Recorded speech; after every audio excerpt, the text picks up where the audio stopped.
আপনারা সবাই সঙ্গে ছিলেন, কাজে আমার নতুন করে বলতে হবে না। যা যা দৃশ্য, যা যা কথাগুলো বলা হয়েছে, এটা বর্ণনা যদি দিতে হয়, শব্দ যদি ব্যবহার করতে হয়, তাহলে বলতে হবে একটা বিভৎস দৃশ্য। এটা মানুষের মনুষ্যত্ববোধ বলে কোনো জিনিস যা আছে সেটার থেকে বহু গভীরে নিয়ে গেছে। এটা নিশ্চিহ্ন করার জন্য মনুষ্যত্ববোধ যেন কারো না থাকে। নৃশংস অবস্থা, প্রতিটি জিনিস যে হয়েছে এখানে যতটাই শুনি অবিশ্বাস্য মনে হয়। এটা কি আমাদেরই জগৎ, এটা কি আমাদেরই সমাজ, আমরা এটা করলাম? এবং যারা নিগৃহীত হয়েছে, যারা এটা শিকার হয়েছে, তারা আমাদের সঙ্গে আছে। তাদের মুখের থেকে শুনলাম কিভাবে হয়েছে। কোনো ব্যাখ্যা নাই। এটা ব্যাখ্যা থাকলে কিছু একটা হলে মানুষ বোঝে যে এটার কারণ ছিল। এটা বিনা কারণে রাস্তা থেকে উঠিয়ে আনার মতো কথা। বিনা দোষে কতগুলো সাক্ষী সাবুত হাজির করে সেই ওই এক্সপ্লোসিভ কতগুলো গাড়ির ভিতরে ঢুকে দিয়ে তারা বলছে তুমি সন্ত্রাসী, জঙ্গি, এইগুলো বলে বলে তাকে নিয়ে আসা হয়েছে। এবং এইরকম ইন্টারোগেশন সেল, এরকম টর্চার সেল, এরকম টর্চার সেল সারা বাংলাদেশ জুড়ে আছে। সেটাও শুনলাম আজকে। আমার ধারণা ছিল যে এটা বোধহয় এখানে আয়নাগর বলতেছি কয়েকটা আছে, এখন শুনতেছি আয়নাগরের বিভিন্ন ভার্সন সারা দেশ জুড়ে আছে। কেউ বলছে 700, কেউ বলে 800। এতে সংখ্যাও নিরূপণ করা যায়নি পর্যন্ত। কতটা আছে, কতটা জানা আছে, কতটা অজানা রয়ে গেছে সেই জিনিসগুলো। আমরা এমনি শুনি আইএমএ জাহেলিয়াত বলে একটা কথা আছে। এই গত সরকার এই আইএমএ জাহেলিয়াতকে প্রতিষ্ঠিত করে গেছে সর্বক্ষেত্রে। এটা তার একটা নমুনা। আর আমি কমিশনকে ধন্যবাদ জানাচ্ছি, তারা বহু কষ্ট করেছে।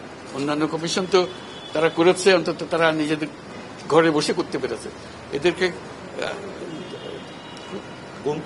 গুম কমিশনের যেটা, তারা কোদালা এগুলো আবিষ্কার করার জন্য আসতে হয়েছে, তাদেরকে বের করার জন্য। কিসের মধ্যে লুকিয়েছিল, কারা কি করেছে, এখনো ধ্বংসাবশেষ আমরা দেখতেছি। কাজে আমরা দেশের যে চূড়ান্ত অবনতি, চূড়ান্ত রূপ দেখলাম সর্বক্ষেত্রে, এটা তার একটা প্রতিচ্ছবি। কাজে গুম কমিশন যেটা আমাদের সামনে নিয়ে আসলো, সেটা হলো যে কি পরিমাণে একটা দেশকে সর্বদিকে ধ্বংস করা যায়, এমনকি মানুষের একেবারে সামান্যতম যে মানবিক অধিকার সেটুকু থেকে বঞ্চিত করে রেখে দেওয়া হয়েছে। আজকে এটা জাতির জন্য একটা বড় চূড়ান্ত রকমের একটা ডকুমেন্ট হবে। আপনাদের সাক্ষী রেখে আপনাদেরকে নিয়ে এসে আমরা শরিক হলাম এটাতে। যারা এই ভুক্তভোগী তাদের সঙ্গে কথা বললাম, কয়েকজনের সঙ্গে। ভুক্তভোগীদের সংখ্যা আমার জানার মতো 1700 প্লাস, 1750 প্লাস এরকম যারা ভুক্তভোগী। অজানা কত এটা তো আমরা আর জানি না। কেউ বলে যে এটা 3000-এরও বেশি হবে। কাজে সেটাও আমরা ধরে নিলাম যে একটা সীমারেখা দরকার, যেটা আমরা অজানা, এটা কেউ প্রমাণ দিতে পারেনি। এই যে উদাও হয়ে গেছে, মানুষ নিশ্চিহ্ন হয়ে গেছে, কেউ বলতে পারছে না সে কোথায়। তার মেয়ে আপনাদের সামনেই ছিল আজকে, যে বলছে আমার মাকে কোথায় নিয়ে যাওয়া হয়েছে। আজ 9 বছর ধরে, 9 বছর ধরে আমরা আর খোঁজ পাইনি। সে নিজেও ছিল, 11 বছর বয়সে ছিল, সে মায়ের সঙ্গে ছিল, তাকে রেখে মাকে নিয়ে চলে গেছে। এই হলো সামান্য একটা দৃশ্য। এই দৃশ্য বড় করুণ দৃশ্য। এবং এটার কঠিনতম যে লেসনটা হলো, যারা করেছে তারা আমাদেরই সন্তান, আমাদেরই ভাই, আমাদেরই ঘনিষ্ঠ আত্মীয়, তারাই করেছে। এবং আমরা এই সমাজকে যদি এর থেকে বের করে না আনতে পারি, তাহলে এই সমাজ তো টিকে থাকবে না। যে এইভাবে যদি আমাদের হয়, আমাদের সন্তানরাই যদি এগুলো করে, এবং তারা যদি এইরকম কাজ করতে পারে, যে মানুষের পক্ষে যেটা সম্ভব। একজন বলছিল ওই যে খুপড়ির মধ্যে তাকে রাখা হয়েছে, গ্রামে তো মুরগির খাঁচা এর চেয়ে বড় হয়। এরকম অবস্থা, মুরগিও নড়াচড়ার যেরকম জায়গা পায় না, ওরও নড়াচড়ার কোনো জায়গা নেই। ওকে ব্যবস্থা রাখা হয়েছে, মাসের পর মাস, বছরের পর বছর তাকে ব্যবস্থা রাখা হয়েছে।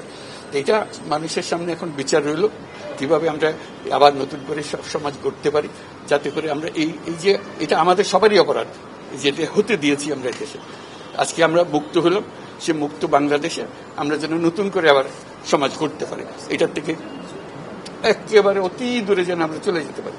এটার নমুনা, এটার সাক্ষী, এটার যে ডকুমেন্টেশন গুম কমিশনের রিপোর্টের মধ্যে থাকবে, এবং এটা অবশ্য পাঠ্য হিসেবে সবাইকে পড়তে হবে, এবং তাদের যারা করেছে তাদের বিচার করতে হবে। তা না হলে আমরা নিষ্কৃতি পাবো না এটার থেকে। এই যে কাজগুলো করে গেল তারা, তা না হলে আমরা আবার মুক্তভাবে বলবো কি করে যে আমরা এই দেশের মানুষ, আমরা পরিষ্কার। যারা করেছে তাদের জন্য আমরা কেন মুক্তভোগী হতে যাব?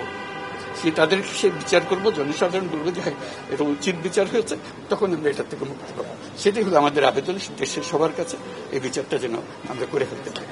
এইগুলো সব এভিডেন্স যা যা আমরা দেখলাম, এভিডেন্স গুলো সিলগালা করে রাখা হবে যাতে করে কেউ বিনষ্ট করতে না পারে, যখন বিচারের কাছে যেহেতু এটা প্রমাণ হিসেবে ব্যবহার করতে পারে সেই হিসেবে আমরা থাকি। ক্ষতিপূরণ হিসেবে আমরা দেখি নাই, আমরা দেখছি যে ন্যায় বিচারটা তার জন্য হয় অতি তাড়াতাড়ি হয়, যে বিচার দীর্ঘসূত্রিতায় করে থাকবে সেই জন্য এটা থেকে নিষ্কৃতি পায়, এটা আমাদের ফার্স্ট প্রেফারেন্স।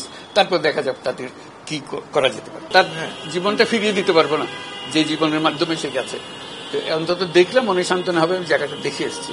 ওই মেয়েটা যে বাচ্চা মেয়ে যে বলতেছেন আমার মাকে আর দেখতে পেলাম না, কোথায় চলে গেল, আজ পর্যন্ত কেউ খবর দিতে পারলো না সে বেঁচে আছে না মরে গেছে, মরে গেলে কোথায় আছে। The whole existence of this government is because of this, that we don't want to stay in that darkness that has been created around us. So we want to create a new environment, new, as we say, new Bangladesh, as the students have been claiming all the time. So that led to the reform commissions. One of them is this disappearance commission, which led us to see this thing. If we didn't have that commission, probably it will be just a storytelling. Nobody will believe, somebody will say yes, somebody will say no. Now they have concrete proof, and now they will go to the justice. So this is one step. And then what happens to the rest of the institutions? You are dealing with something that have done. Will this be repeated in future? That's something we have to make sure that it's not repeated in future. No way. Nowhere near it. This is the worst ever in the whole world possible. So we don't want to have anything to do with it. We'll be as normal as any civilized human being could be. So that's our commitment. That's what the reform commissions are all about. And since you asked the question, I'm very grateful to the Commission for taking the trouble. It was not an easy job. They had to fight in all directions to discover. This is a whole discovery mission. It's not as simple going and taking evidences and writing reports about it. So they had to really detectives in very serious way. And they're still worrying about whether we can keep the evidences as they are after all this thing happened. So this is our commitment. We want to create that society and that world for us.